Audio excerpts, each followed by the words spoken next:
Hi, I'm Rachel Ormshaw, the Exhibitions and Programming Officer here at the Ukrainian Museum of Canada. I'm going to give you a look at some of the pieces in our show Saskachewanshchyna, which is a celebration of Ukrainian culture on the Canadian Prairies. So here we have a typewriter. It is a Ukrainian typewriter with a specific Ukrainian keyboard on it. It was the first typewriter used in the Mohila Institute here in Saskatoon. Here we have some rugs which were made by Ann Coalition in the Stornoway area in Saskatchewan. These braided rag rugs are beloved by Ukrainians for their clever use of discarded materials, and they're very popular in the Canadian Prairies in general. Anne was famous in her community for making these rugs. Everyone around town knew to bring their old clothing and their stockings to her, and many people in the community had her rugs in their homes as well. Here we have a community quilt which is organized by Anne Blasachuk in the Yorkton and Rhine area in Saskatchewan.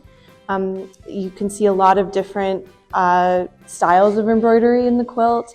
Specifically this one, this square, I think is very interesting because it is a much more traditionally Ukrainian style of embroidery compared to the others in the quilt. Here we have some work by two beloved folk artists, Dmytro Stryak and Anne Harbuz, who are both mainly known for their paintings. But luckily we have this piece made as a collaboration between these two folk artists, sort of a small sculpture, fish mobile. One fish was made by Harbuz and one by Stryak. This loom was handmade by a man named Alex Storos.